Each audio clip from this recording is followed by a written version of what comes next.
pasa a vosotros.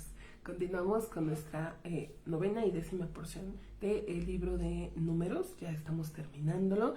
Estamos ahora en nuestra cuarta lectura. Veíamos en las lecturas pasadas que la tribu de Rubén y de Gad le habían pedido a Moisés pues que les dejara su herencia del otro lado del Jordán, que no los hiciera pasar hacia la tierra de Israel. Ellos querían la porción de lo que fueran los reyes de Sihón y de Og, porque eran tierras muy fértiles en cuanto para mantener a sus ganados. Nos decía también al principio del capítulo 32 que las tribus de Rubén y de Gad tenían demasiado ganado, mucho. Por lo tanto, pues ellos, viendo por sus animales, por sus bienes, le piden a Moisés que los deje de ese lado.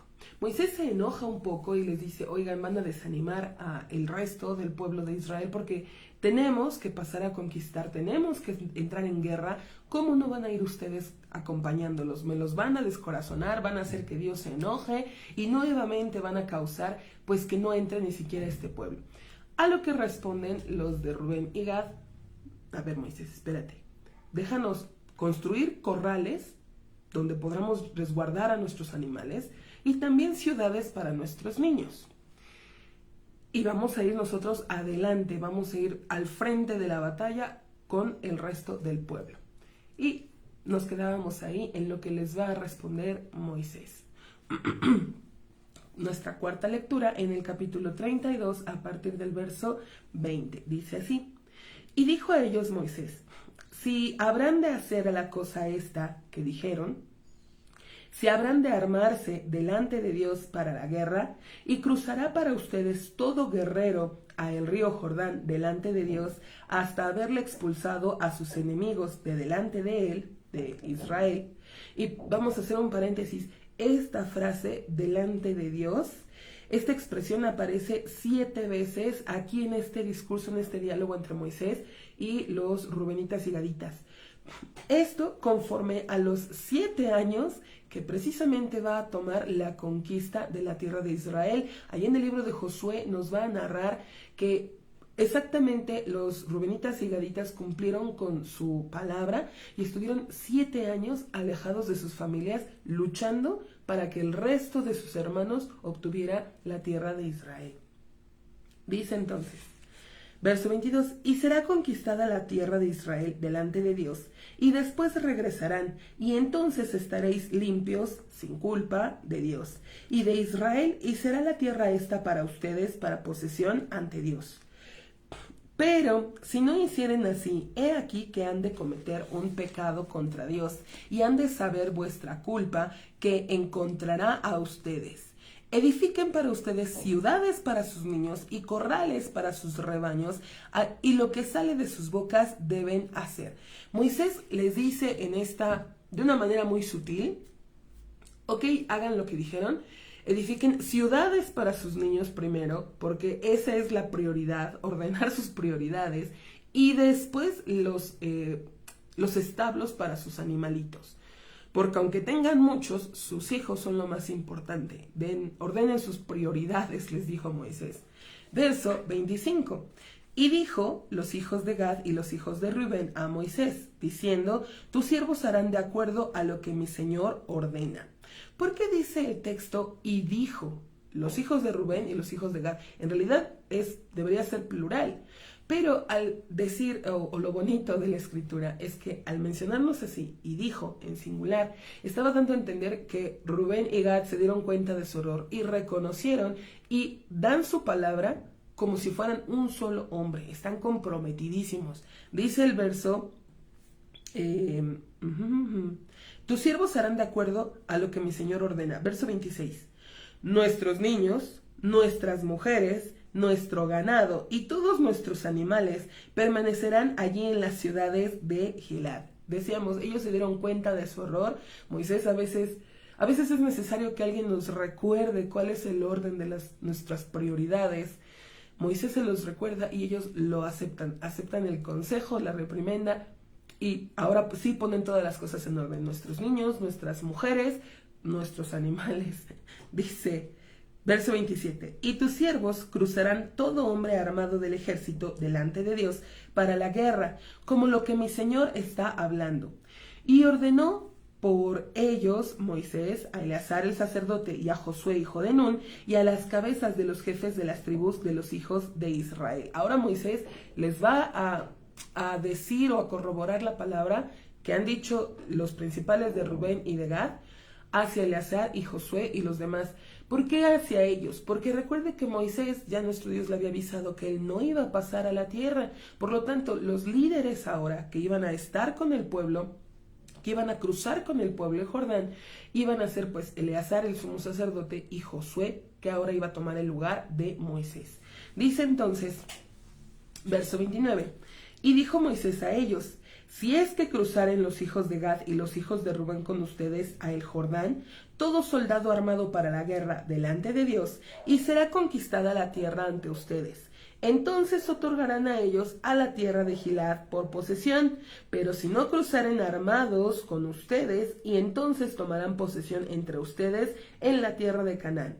Y respondieron los hijos de Gad y los hijos de Rubén, diciendo: a lo que ha dicho Dios, a tus siervos así haremos. A lo que ha dicho Dios, en realidad quien acababa de hablar era Moisés. Moisés les había dicho a Eleazar, a Josué, que vieran que cumplieran su palabra. Si pasan, tienen su lugar aquí, al otro lado del Jordán. Pero si no pasan con ustedes, van a tener que heredar dentro de la tierra de Israel. Rubén y Gad dicen: a lo que dijo Dios, haremos. ¿Por qué lo que dijo Dios? Porque entendemos que Moisés, al ser el principal, al ser el líder, él transmitía la palabra de Dios hacia el pueblo. Por lo tanto, esto que acaba de decir Moisés, pues era también la voluntad de nuestro Dios. El comprometer a las tribus de Rubén y de Gad a cumplir con su palabra. Verso 32. Nosotros pasaremos armados delante de Dios a la tierra de Canaán, y con nosotros estará la posesión de nuestra heredad del otro lado del Jordán. Y entregó a ellos Moisés, a los hijos de Gad y a los hijos de Rubén, y a la mitad de la tribu de Manasés, hijo de José, al reinado de Sihón, rey del Emoreo, y al imperio de Og, rey del Bashán, la tierra con sus ciudades en sus límites, ciudades de la tierra alrededor. Y a ver, quienes venían armando todo el problema, toda la cuestión, era Rubén y Gad. ¿Qué tiene que ver la media tribu de Manasés? ¿Por qué los meten a ellos el problema?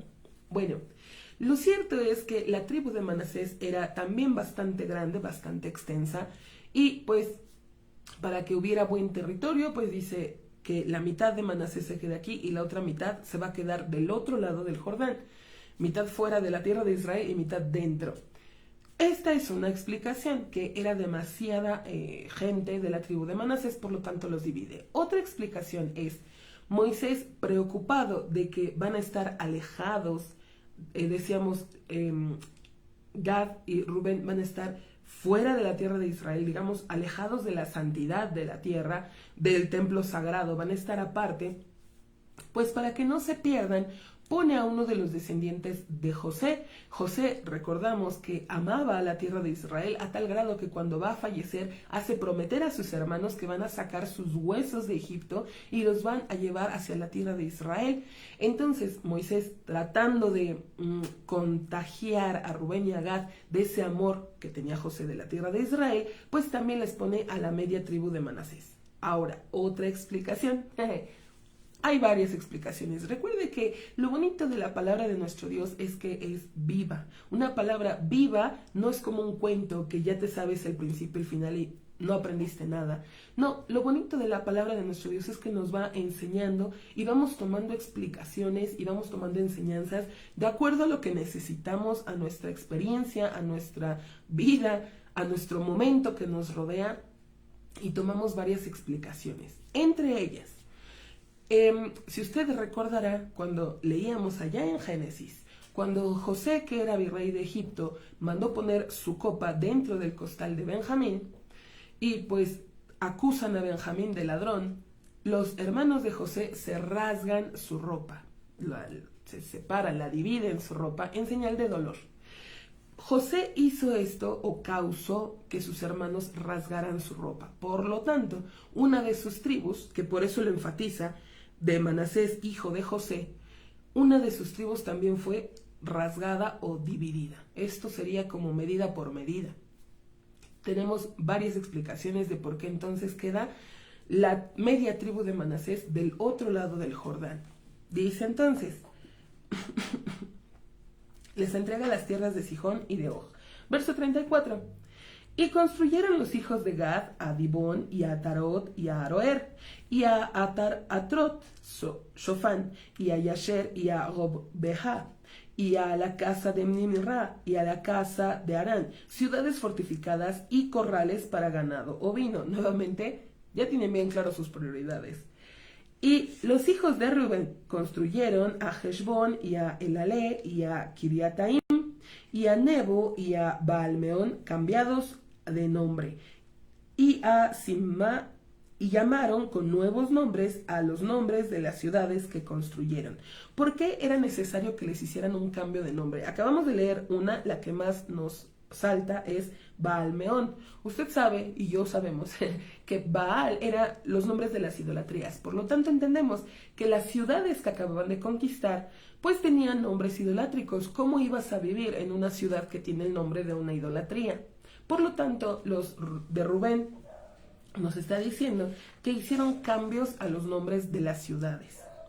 Dice, verso 39, y fueron los hijos de Mahir, hijo de Manasés, hacia Gilad, y la conquistaron, y expulsó a el pueblo emoreo que estaba en ella, y otorgó Moisés a Gilad para Mahir, hijo de Manasés, y habitó en ella. Y Yair, hijo de Manasés, fue y conquistó a sus aldeas, y llamó a ellas aldeas de Yair. Y Nobaj fue y conquistó a Kenat y a sus aldeas, y llamó a ella Nobaj por sus nombres. Ahora, ¿por qué nos dice la escritura esta parte? Pues de que ellos pusieron sus nombres a las aldeas. Este punto es mencionado para enseñarnos que Dios no desea que nosotros erijamos edificios elaborados para la posteridad mediante los cuales recordarnos. De este Nobaj, principalmente,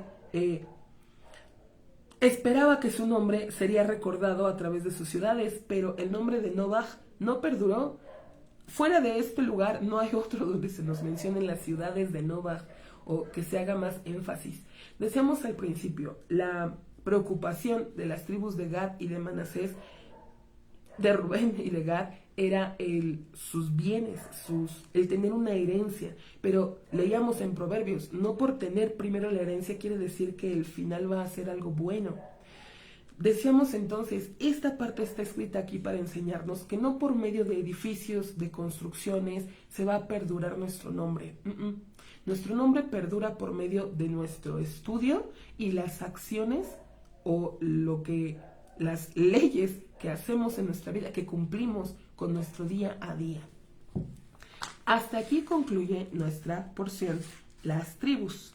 Entramos en nuestra 10ª y última porción del libro de Números, los viajes.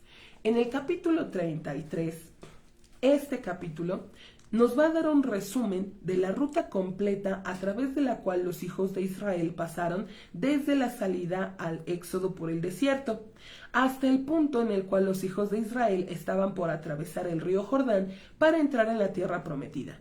La lista de los viajes y lugares de campamento enfatiza la compasión de Dios, ya que a pesar del decreto de que el pueblo habría de errar por el desierto durante 40 años, a través de la lista nos damos cuenta que el pueblo tuvo largos periodos de descanso. En total fueron 42 lugares donde acamparon, 14 de los cuales fueron antes del episodio de los espías, durante el primer año del Éxodo, y 8 fueron en el último año del exilio, después de la muerte de Aarón. Lo que resulta que durante los 38 años de exilio restantes tuvieron solo 20 viajes. En la continuación del capítulo nos va a indicar la posesión de la tierra de Israel, que será por sorteo, después de echar a todos los habitantes paganos que habitaban la tierra. Empezamos así nuestra porción, los viajes. Capítulo 33, que dice: estos son los viajes de los hijos de Israel que salieron de la tierra de Egipto, según sus legiones, a través de Moisés y Aarón. Y escribió Moisés a sus salidas, según sus viajes, conforme a la palabra de Dios. Y estos son sus viajes, según sus salidas. Y viajaron de Ramsés en el mes el primero, en el 15º día del mes el primero. Al día siguiente de la Pascua salieron los hijos de Israel con la mano en alto a los ojos de todo Egipto. Con la mano en alto o con poder, o que salieron orgullosos, no como ladrones, escondidos, agachados, huyendo, no. Salieron con orgullo, con victoria. ¿Por qué? Dice el siguiente verso. Y Egipto sepultaba a los que dio muerte Dios a ellos de todo primogénito, y en sus deidades hizo Dios juicios o hizo sus reprensiones. Los que estaban avergonzados, nos está narrando, eran los egipcios. Ellos sí estaban apenados. Incluso dice, nuestro Dios hizo juicios sobre sus deidades, sus cosas, ideas erróneas. Dice entonces, la primera salida fue Ramsés, la primera parada del viaje fue Ramsés. Dice verso 5, y viajaron los hijos de Israel de Ramsés y acamparon en Sucot. Y viajaron de Sucot y acamparon en Etam, que está en el extremo del desierto. Y viajaron de Etam y regresó a la boca de Jirot, que está a la faz de Baal-Zephón, y acamparon ante Migdol. ¿Por qué dice regresaron? Esto lo hicieron como para engañar a los egipcios, porque aparentemente salieron, pero como que se dieron una vuelta regresando hacia Egipto, hacia Baal-Zephón. Pero nada más fue para como engañar a los egipcios, como para despistarlos. Y veíamos que Faraón creía que estaban perdidos, que no sabían ni para dónde ir. Dice el verso 8, y viajaron de ante Jirot y pasaron dentro del mar hacia el desierto, y anduvieron un camino de 3 días en el desierto de Etam y acamparon en Mara. Y viajaron de Mara y llegaron a Elim. ¿Por qué no nos dice más de Mara? Nosotros sabemos, porque ya lo leímos, que ahí en Mara las aguas estaban amargas, que el pueblo se queja precisamente por la amargura de las aguas. Fue una de las primeras quejas que tuvo el pueblo. Y también que el milagro, porque fueron endulzadas con un tronco. Dice entonces, y llegaron a Elim, y a Elim, en Elim había 12 manantiales de agua y 70 palmeras datileras, y acamparon allá. Y viajaron de Elim y acamparon en el mar de los juncos. Y hasta aquí va a terminar nuestra cuarta lectura. Si Dios permite, continuaremos más adelante. Pasa a vosotras.